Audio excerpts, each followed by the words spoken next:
Muitas coisas tenho a dizer-vos, mas não podeis suportar agora. Quando vier o Paráclito, o Espírito da verdade, ensinar-vos-á toda a verdade, porque não falará por si mesmo, mas dirá o que ouvir e anunciar-vos-á as coisas que virão. Palavra da salvação, e nós dizemos glória a vós, Senhor. Meu amigo, minha amiga, nós acabamos de partilhar agora esse trecho do Evangelho de João, capítulo 16, versículo 12, aonde Jesus nos deixa bem claro: muitas coisas ainda tenho a dizer-vos. Ou seja, pelo Espírito Santo, o Senhor quer revelar-nos maravilhas em nossa vida. Pelo Espírito Santo, grandes coisas Deus quer fazer. E basta para isso nós nos abrirmos. E muitas vezes nós nos perguntamos como que é, como funciona, como se desenrola essa ação do Espírito Santo de Deus em nossa vida. Veja bem, o Espírito Santo, ele age de diversas maneiras, e muitas até que nós nem conhecemos. Mas eu quero apresentar a você 4 formas interessantes da ação do Espírito Santo em nossa vida, para que nós assim possamos entender claramente e ter uma relação mais próxima com o Espírito Santo e poder assim nos deixar levar por ele e ao mesmo tempo ter essa intimidade, essa relação próxima com ele. Em primeiro lugar, o Espírito Santo, ele age dentro da nossa expectativa. É isso mesmo. O que nós pedimos, ele vem e nos ajuda. Basta nós pedirmos do fundo do coração, basta nós pedirmos com a alma, basta nós pedirmos desejando e com fé, que nós alcançamos. Eu lembro uma vez, eu tinha um Gol azul, e eu cobri esse Gol com essas capas, né, de proteger contra a chuva, e deixei na garagem, só que a garagem era descoberta, e eu precisei viajar, e o Gol ficou ali 2 dias, só que nesses 2 dias choveu, e depois logo veio o sol. E quando choveu, a capa tinha alguns furos, a água entrou por dentro da capa e ficou ali em cima do carro. E com o sol, secou aquela água e manchou o meu carro na época. Um Gol azul, como eu te falei, manchou ele de branco. E logo então eu comecei a orar, falei: meu Deus, como é que eu faço agora? Como é que eu vou arrumar esse carro desse jeito? Me ajuda, né? Porque aí eu fui no funileiro, ele olhou, passou uma lixa, essas lixas elétricas, e não saiu a parte branca de jeito nenhum. Aí ele falou: ó, Zé, só pintando, vai ficar caro, R$1.000 e poucos. Falei: meu Deus do céu, eu não tenho esse dinheiro.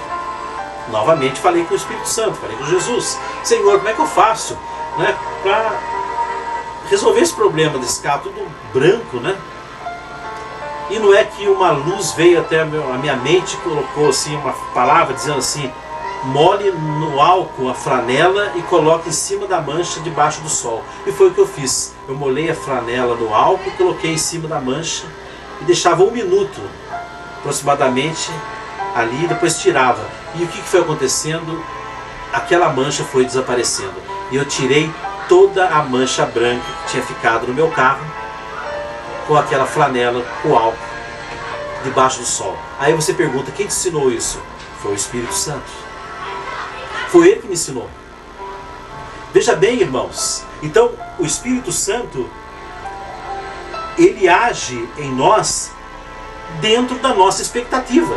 Aquilo que nós pedimos, nós alcançamos. Eu pedi ao Senhor que me desse uma luz para que eu pudesse resolver esse problema do carro, porque eu não tinha dinheiro para pintar. Mas o que aconteceu? Logo veio a sabedoria de Deus, né, a ciência do Senhor, e me deu essa sabedoria. Eu fiz aquilo, fui obediente, Deus me ajudou. Então o Espírito Santo age em nossa vida dentro da nossa expectativa. Esse é um ponto. Segundo ponto, o Espírito Santo age além da nossa expectativa. Por quê? Porque ele permanece conosco. Às vezes nós não imaginamos que aquilo poderia acontecer. Às vezes nós até esquecemos daquilo que nós havíamos um dia pedido, mas quando acontece, imediatamente nós lembramos. Nós lembramos. Veja bem, Jesus foi lá e pediu aos serventes que enchesse a talha de água. e trouxe para ele. Quando aquela água da talha foi servida aos convidados da festa, era vinho. E era o melhor vinho. Até todos estranharam e até reclamaram, né?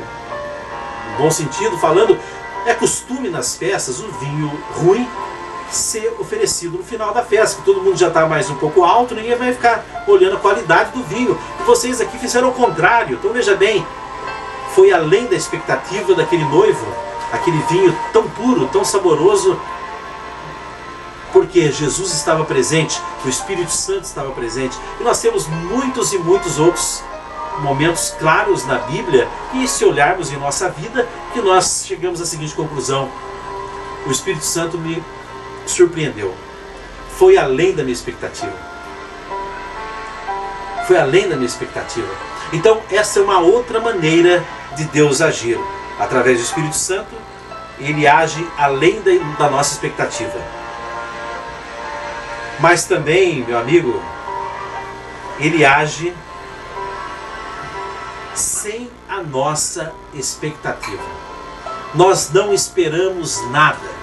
Nós não pedimos nada. Nós não tivemos nenhuma conversa com o Espírito Santo sobre aquele fato, aquela situação, aquele momento. Mas de repente aquilo acontece. Como estava em Pentecostes, todos reunidos no mesmo lugar. De repente veio do céu um ruído, como se soprasse um vento impetuoso, e encheu toda a casa onde estavam sentados, e apareceram uma espécie de línguas de fogo que se repartiram, repousaram sobre cada um deles, e todos ficaram cheios do Espírito Santo e começaram a falar em outras línguas, conforme o Espírito Santo lhes concedia que falasse. Veja que lindo, irmãos. Eles não esperavam aquilo. Jesus falou que tinha prometido algo que ia ser dado a eles, mas foi muito, muito, muito além. Eles não tinham expectativa daquilo tudo. E eles entraram, veja bem, você imagina se hoje Jerusalém é uma cidade onde existem, né, muitas divisões dentro até mesmo do judaísmo. Existem judeus ortodoxos, judeus, né, radicais, judeus que só vão mais ou menos assim. Então, ou seja, hoje, se nós formos lá, veremos uma cidade séria. Imagina 2000 anos atrás, como era séria. Muito mais, né? E de repente entra um grupo de pessoas, de jovens, pulando, cantando, dançando ali, livremente. Que escândalo na cidade. Ninguém esperava aquilo de forma nenhuma. Ninguém esperava experimentar aquilo de forma nenhuma, sentir aquilo de forma nenhuma. Mas foi uma forma nova, uma relação diferente do Espírito Santo para com os filhos de Deus. E por fim, irmãos, a quarta maneira do Espírito se relacionar conosco, sentido contrário à nossa expectativa. Nós queremos ir para frente, o Espírito nos puxa para trás. Nós queremos ir para a direita, o Espírito nos leva para a esquerda. Nós queremos erguer o braço e o Espírito segura o nosso braço para baixo. É sempre o contrário. Isso tem a ver com a chamada vontade divina de propósito. E tem duas vontades, segundo o missal, né, do estudo do catecismo. Tem a vontade de Deus, que é um mandato, e tem a vontade de Deus, que é um propósito. A vontade de Deus, que é um mandato, é as leis de Deus para a gente cumprir.